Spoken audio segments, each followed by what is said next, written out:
I'll begin anyway. I'm going to try and ask you questions along the way, discuss things along the way. But I guess I don't know if I've exactly answered the question. Well, I'm not going to answer any question. What do artists think about the future? I'm kind of addressing the question of what does art think about the future? I start off from the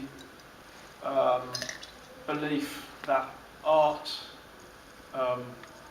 roughly speaking, is for human beings in some sense, and that it's supposed to help human beings. It's supposed to be good for human beings. It's supposed to help us to walk, make the walk of being a human being more pleasurable, and maybe help us know, or help us to work on where we walk and how we walk there. I'm using the word walking metaphorically there. The first thing I wanted to address is that art cannot escape from its connection to the past. Art is always connected to the past, but it is not necessarily connected to the future.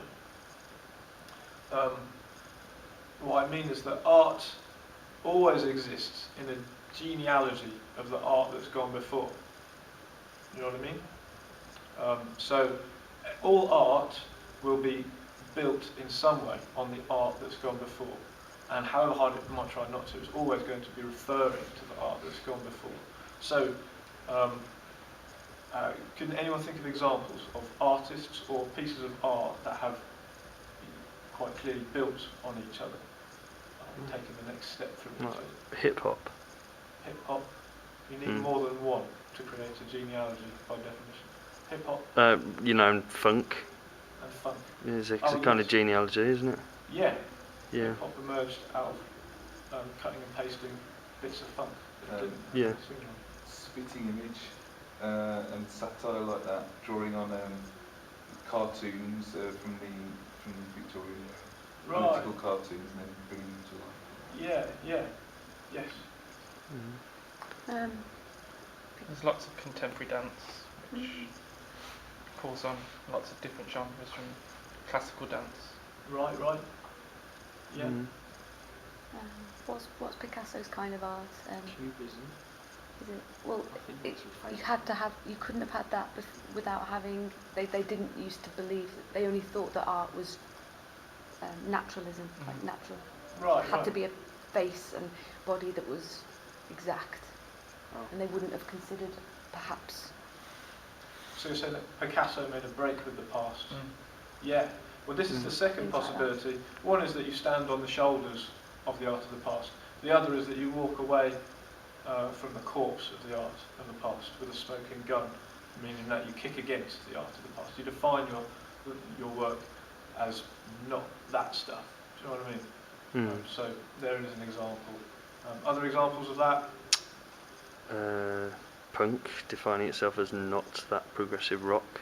Yes. Not an anti-virtuosity, sort of. Yeah. I was just going to mention Picasso. What he did was he decided to go to Africa and look at African art. So that's still from the past, but just not from the past to the place where he lived. The same with pre-Raphaelites. In a way, because I see that they took a lot of from the French Revolution, the fashion and stuff like that. Yeah. So it's just not the past of the place where your fans live. So they think it's really new. But actually, it isn't. Yeah, you can be doing both. You can be kind of saying screw you to the thing that went before, because for whatever reason, the politics of it, the aesthetics, you want to define yourself against that. But you stand on the shoulders of something else, which is all part of the diss in a way.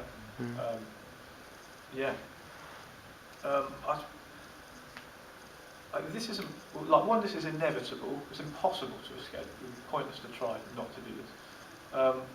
Two, it's good. It's good. It's produces great art, isn't it? It means there's a conversation in the process of art, and that's part of what makes art fascinating and interesting. I think for me there becomes a problem when art exists solely in conversation with art. The only thing that interests art is other arts.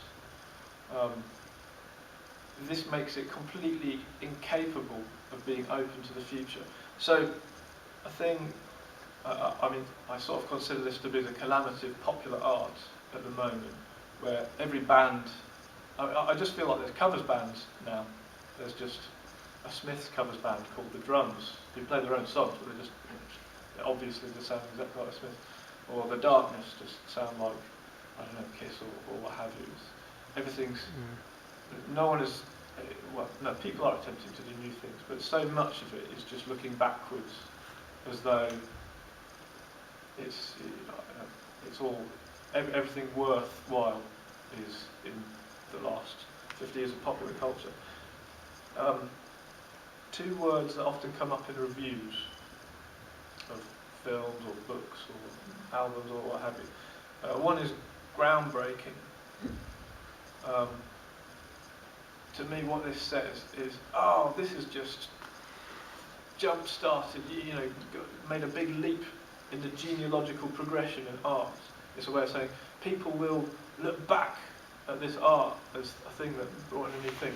So it has this immediate retrospective vibe about it.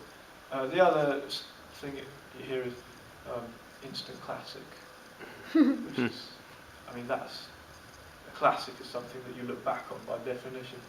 So when art only cares about art, it can only look backwards. And when it appears to be looking forwards, all it's doing is saying, one day you'll look backwards at this. Backwards is the only direction when art only cares about art. We'll hold that idea. Now I've got to the end of the notes that I was able to write on the toilet, so I'll be winging it from here on. But there are two other possibilities that I have in my mind. I'm sure there's other possibilities besides. But one is that a great deal of art is focused on evoking what seem to be timeless human intuitions or feelings or sentiments, which is another amazing thing that art can do. Do you know what do you have any idea? Shakespeare, Shakespeare, yeah. Yeah. I think he's interesting because he's like, all of it just sort of seems to be that he's kind of really just focused on the human condition. Yeah. And not really actually that politically, or he kind of everything is a problem of the human involved. Yes. Not of the of the society or the Yeah. Yeah. Great example. Any other examples? That make you feel. Just about the human condition. Well, Artists that. I'll give some examples, and then maybe you'll come up with other examples. One example might be the Book of Job, which is a dialogue of three friends with a man who's lost everything in terrible suffering, but seemed to be a very good man. So why does that happen? Which is a human experience, and suffering is a common human experience. It's just massively lyrical about evoking the poetry of suffering, and I think it's always contemporary for that reason. Or Sinead O'Connor, Nothing Compares to You. Oh, yeah, totally. Yeah. Yeah, but like romance, heartbreak, love songs. Love songs, yeah. Yeah. I mean, crass ones, bad art, is doing this. Tree of Life was the last film I saw recently that was like massively emotionally involving. Yeah. To get to my point, this kind of art, because it's interested in something other than just its place in the genealogy of art, but in a sense, it's timeless in that sense. It's not really interested in the past or the future, it's interested in human experience as a timeless thing. So, art will always do this, art must always do this, this is good. it can be done well, it can be done badly. But the idea of art that actually is open to the future, or creates a new kind of opening to the future, is, I think, really, really very, very difficult. The model of art, the model of the art that I've done, has tended to be Old Testament prophets, where the thing that they did was to create shocking ways of questioning the present, which then created a question. And the idea is that the answer is in the future. The answer is what you walk towards from this piece of artwork into the future. Does that make sense? Do you think that's the Old Testament prophets' writings are art? Yes, Why? I do. Well, there's much more to it than writings. Like, one, I think their writings were art. They're like clearly poetic writings. They're not just, they're not like newspaper reports on injustices that have gone on. They're very poetic and lyrical. They use imagery and metaphor in the writing. But there's much more to it than that. They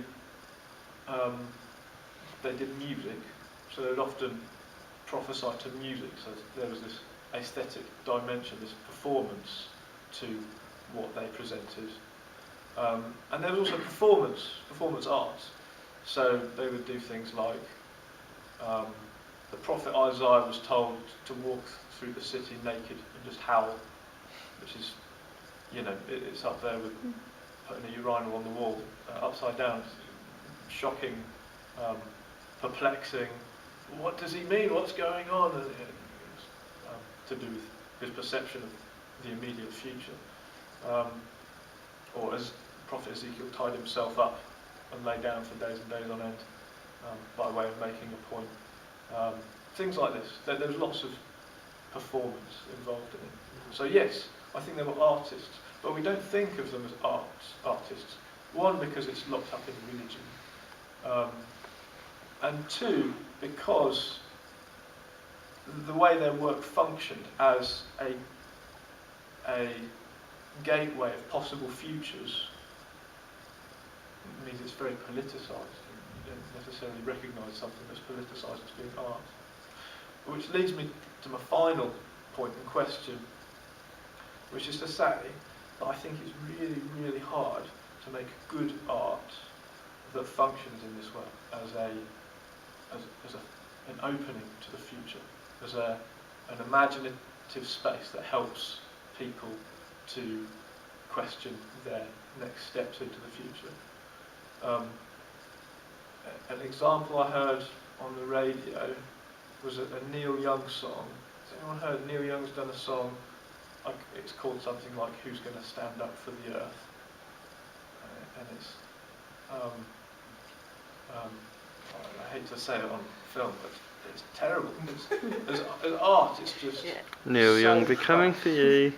So obvious, and I mean, I would just encourage you to hear it and see if you agree with me. But I mean, it's very hard to do that kind of thing that isn't, Earth Song by Michael Jackson. That's what I was just... It's not good art. It's the fact that it has an agenda and it's addressing human questions, social questions, societal questions outside the realm of aesthetics and art makes it very difficult for it not to look loaded and agenda-driven, because it is. Can you do that kind of art and it be good art? I don't have an answer to the question, but that is all that I have to say. Was that a question there? Yeah, that's the closing. Can you do kind of politically loaded art and for it to be good art? Not simply politically loaded, but art that creates for people an imaginative opening towards the future. I hope that lingo isn't a bit too vague and flouncy for you after I've described it. I think if it's stated directly, it doesn't really work. But if it's wrapped up in a metaphor or an allegory, then it will probably, it seems to have more credibility. Yeah. Why do you think that is? Uh, Because then it is art rather than just Newsnight. yeah. Mm. I don't think people like being preached at. Open question. And sometimes I don't think people like being told what is obvious, even if they're not willing to think about Or it. what is art?